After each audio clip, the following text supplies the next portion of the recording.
శుక్లాం బ్రహ్మ విచారసార పరమాద్యాం జగద్వ్యాపినీం వీణా పుస్తకధారిణీమభయదాం జాడ్యాంధకారాపహాం హస్తే స్ఫాటికమాలికాం విదదతీం పద్మాసనే సంస్థితాం వందే తాం పరమేశ్వరీం భగవతీం బుద్ధిప్రదాం శారదాం. శ్రీ మహాగణాధిపతయే నమః. శ్రీ మహాసరస్వతే నమః. శ్రీ గురుభ్యో నమః. ఈ సంవత్సరము 3 మార్చి 2026 రోజున చంద్రగ్రహణం సంభవిస్తుంది. ఈ చంద్రగ్రహణము పూర్వ ఫల్గుని నక్షత్రం సింహరాశిలో సంభవిస్తుంది కనుక ఈ సింహరాశిలో సంభవిస్తున్నటువంటి గ్రహణము రాశులలో జన్మించినటువంటి వాళ్ళకి, అంటే మేషం నుండి మీన రాశులలో జన్మించినటువంటి వాళ్ళకి ప్రభావం ఎలా ఉంటుంది, ఎలాంటి విషయాలలో శుభ ఫలితాలు ఉంటాయి, ఎలాంటి వాటి లోపల అశుభ ఫలితాలు ఉంటాయి, ఏ విధంగా మనం దాన్ని రెక్టిఫై చేసుకోవాలి అనేటువంటి విషయాన్ని మనము చూద్దాం. మీనరాశి జాతకులకు ఈ చంద్రగ్రహణం యొక్క ప్రభావం ఎలా ఉందో తెలుసుకుందాం. సింహరాశిలో గ్రహణం సంభవిస్తుంది. సింహరాశి అనంటే మీనరాశి జాతకులకు 6వ స్థానం అవుతుంది. అంటే 6వ స్థానంలో గ్రహణం సంభవిస్తుంది. 6వ స్థానంలో గ్రహణం సంభవించడము గ్రహణ గోచారం ప్రకారంగా అనుకూలమైనటువంటి స్థానమే. అయితే ఈ గ్రహణము ఈ స్థానంలో 6వ స్థానంలో సంభవిస్తున్నప్పుడు ఈ స్థానానికి సంబంధించినటువంటి కారకత్వాలు, ఆ స్థానానికి సంబంధించినటువంటి విషయాలపైన కొంత గ్రహణం యొక్క ప్రభావం ఉంటుంది. కాబట్టి మీరు ముఖ్యంగా మానసికంగా అలసిపోయేటువంటి అవకాశాలు ఉంటాయి. అంటే వర్క్ లోడ్ పెరుగుతుంది. తద్వారా మీరు సమయం లోపల పనులను పూర్తి చేయలేరు. శత్రువులతో కొన్ని ఇబ్బందులు, అనారోగ్య సమస్యలు, నిద్ర లేమి, ఇలాంటివి మీకు ఈ గ్రహణం మూలకంగా కనబడుతున్నాయి. వీటికి మీరేంటంటే ఆధ్యాత్మిక చింతన పెంచుకోవాలి. అంటే భగవంతుడి పైన భక్తి ప్రపత్తులను మీరు పెంచుకున్నట్టయితే తప్పకుండా ఈ రూపంలో వచ్చేటువంటి ఇబ్బందులన్నీ కూడాను మీకు దూరం అవుతాయి. కనుక ఈ 6వ స్థానంలో ఉండడం మూలకంగా కూడాను మీకేంటంటే ఖర్చుల పైన కూడాను కొంత భారం పడుతుంది. అనవసరమైన ఖర్చులు, రావాల్సినటువంటి రాకపోవడము, ఇలాంటి వాటిపైన ఈ గ్రహణం యొక్క ప్రభావం ఉంటుంది. కనుక దాన్ని కొంత మీరు నియంత్రించుకోండి. ఖర్చులను నియంత్రించుకోలేని పక్షంలో మనం ఏం చేయాలి? ఆదాయ మార్గాలపైన మనస్సు నిలపాలి. ఆదాయం ఎలా పెంచుకోవాలి? ఖర్చులు తగ్గినప్పుడు మనము రుణాల వైపుకు వెళ్లకుండా, రుణాల బారిన పడకుండా ఉండడానికి మనం ఏం చేయాలి? ఆదాయ మార్గాలను పెంచుకోవాలి. దానిపైన మీరు మనస్సు నిలపాలి. ఇకపోతే ఈ గ్రహణం మూలకంగా మీనరాశి జాతకులకు గ్రహణానంతరము విడుపు స్నానం చేసిన తర్వాత విష్ణువును పూజించండి. వెంకటేశ్వర స్వామి దేవాలయానికి వెళ్ళండి. నారాయణుణ్ణి పూజించండి. అంటే నారాయణుని యొక్క అనుగ్రహం మూలకంగా మీకు బాగా కలిసి వస్తుంది. శ్రీమన్నారాయణుని యొక్క స్తోత్రాన్ని పఠించండి. తర్వాత మీకు శక్తి అనుసారము అన్నదానం చేయండి. ఇవి చేసినట్టయితే ఈ గ్రహణం మూలకంగా కలిగేటువంటి దుష్ప్రభావం దూరమవుతుంది. గ్రహణ గోచారం అనుకూలంగానే ఉంది మీనరాశి వారికి. అయినప్పటికీ 6వ స్థానంలో సంభవిస్తుంది కనుక కొన్ని ఇబ్బందులకు అది కారణమవుతుంది. కాబట్టి దాని నుంచి మీరు విముక్తులు కావడానికై నారాయణుని మీరు స్మరించండి, అన్నదానం చేయండి. చంద్రగ్రహణము ఈ సంవత్సరము 3 మార్చి 2026 రోజున ఏర్పడుతుంది. చంద్రగ్రహణము ఎలా ఏర్పడుతుంది అనే విషయాన్ని మనం చూసినట్టయితే ప్రతి పౌర్ణిమ రోజున భూమి, సూర్యుడు, చంద్రుడు ఇవి అన్నీ కూడాను సరళ రేఖలోకి వస్తుంటాయి ఆకాశంలో. అయితే ప్రతి పౌర్ణిమ రోజున గ్రహణం ఏర్పడదు. భూమి యొక్క నీడ చంద్రునిపై పడడం మూలకంగా మనకు ఏర్పడేటువంటిదే చంద్రగ్రహణం అన్నమాట. ఈ ఖగోళంలో జరుగుతూ ఉన్నటువంటి ఒక అద్భుతమైనటువంటి సంఘటనల లోపల గ్రహణము, చంద్రగ్రహణము, సూర్యగ్రహణము ఇవి చాలా అత్యంత ప్రాధాన్యమైనటువంటి ఘటనలు. అయితే ఈ ఘటనల యొక్క ప్రభావము భూమిపై నివసిస్తున్నటువంటి మానవులపైన ఎలా ఉంటుంది అనేటువంటి విషయాన్ని మనం చూసినట్టయితే, ఈ సంవత్సరము అనగా 3/3/2026 సంవత్సరము పాల్గొన్న శుక్ల 15 పూర్ణిమ మంగళవారం రోజున ఈ గ్రహణము సంభవిస్తుంది. ఇది పగలు 3:20 ప్రారంభమయ్యి సాయంత్రము 6:48 వరకు ఈ గ్రహణము ఉంటుంది. అయితే పగటి పూటన మనకు గ్రహణం సంభవిస్తుంది. అంటే ఖగోళంలో ఈ గ్రహణం సంభవిస్తుంది, అంటే విశ్వం లోపల సంభవిస్తుంది ఇది. అయితే దీని యొక్క గ్రహణాన్ని చూడడము, కనబడము, స్థితి ఇవన్నీ కూడాను మనము నివసిస్తూ ఉన్నటువంటి ప్రదేశానికి అనుగుణంగా ఆ సమయాలన్నీ కూడాను మారుతుంటాయి. కనుక పగలు మనకు ఈ గ్రహణం సంభవిస్తుంది గనక పూర్తి గ్రహణాన్ని మనము చూడలేము, మనకు కనబడదు కూడాను. అయితే 6:48 వరకు గ్రహణం కనబడుతుంది. ఈ గ్రహణం యొక్క ప్రత్యేకత ఏంటంటే కేతుగ్రస్తమైనటువంటి గ్రహణము.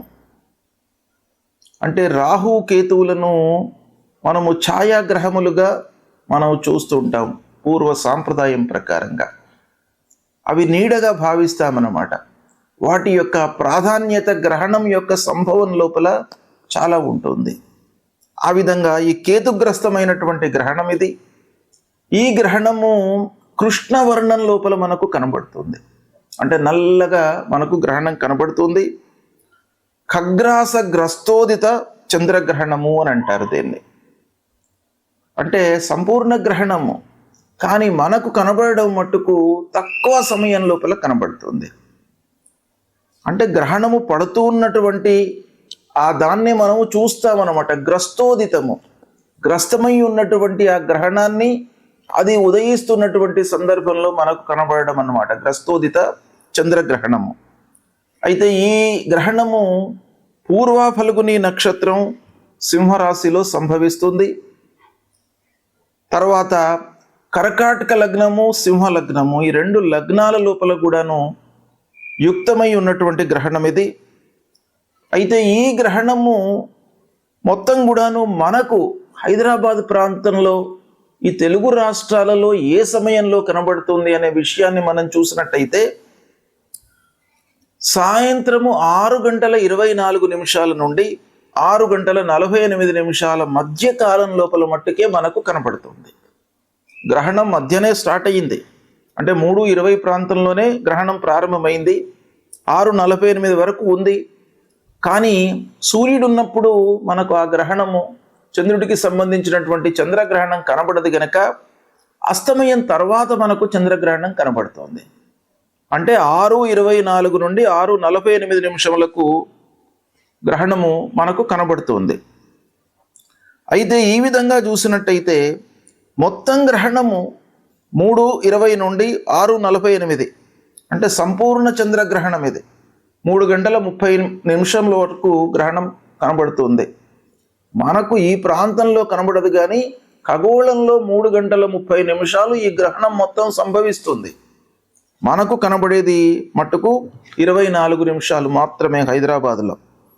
అయితే ఈ గ్రహణం యొక్క ప్రభావము ఎలా ఉంటుంది, ఎవరు ఎలాంటి విషయాలపై నియమాలను పాటించాలి అనేటువంటిది మనకు శాస్త్రం చెప్తోంది.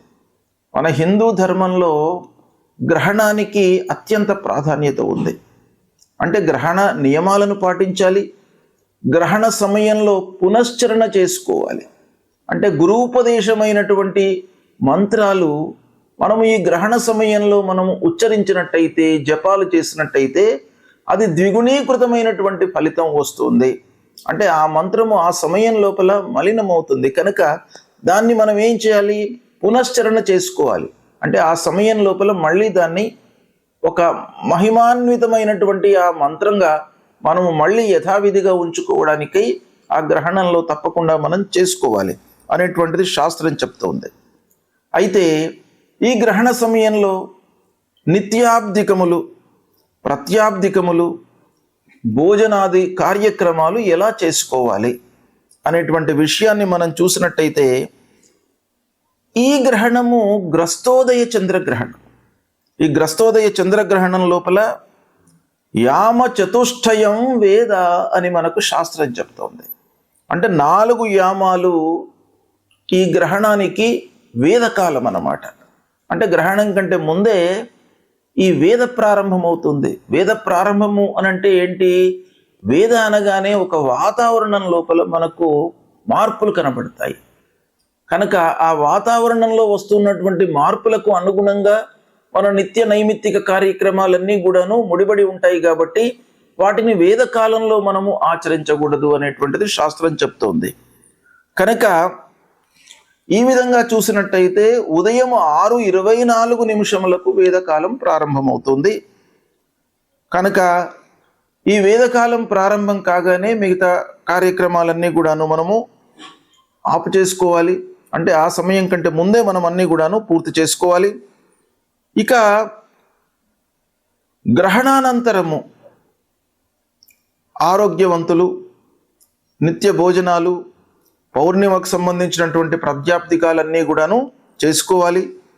ఇక వ్యాధితో ఇబ్బంది పడుతున్నటువంటి వాళ్ళు, వృద్ధులు, బాలలు, వీళ్ళందరూ కూడాను మధ్యాహ్నం వరకు కూడాను భోజనాది కార్యక్రమాలు చేసుకోవచ్చును అనేటువంటిది శాస్త్రం చెప్తుంది. కనుక ఈ విధంగా ఈ గ్రహణం సంభవిస్తుంది. ఈ గ్రహణాన్ని దృష్టిలో పెట్టుకుని సాయంత్రం 6:24 నుండి 6:48 వరకే మనకు కనబడుతుంది. ఈ గ్రహణము దాదాపు అన్ని ప్రాంతముల లోపల కూడాను మనకు భారతదేశంలో కనబడుతుంది. ఆ స్థితిని బట్టి కొన్ని నిమిషాల లోపల తేడా వచ్చేటువంటి అవకాశాలు ఉంటాయి. కాబట్టి మనకు హైదరాబాదు తర్వాత తెలుగు రాష్ట్రాలు, ఈ 2 ఆంధ్ర తెలంగాణ, ఈ 2 రాష్ట్రాలకు సంబంధించింది చూసినట్టయితే 6:24 నుండి 6:48 వరకు ఈ గ్రహణం కనబడుతుంది. ఈ గ్రహణము పూర్వ ఫల్గుని నక్షత్రం సింహరాశిలో సంభవిస్తుంది.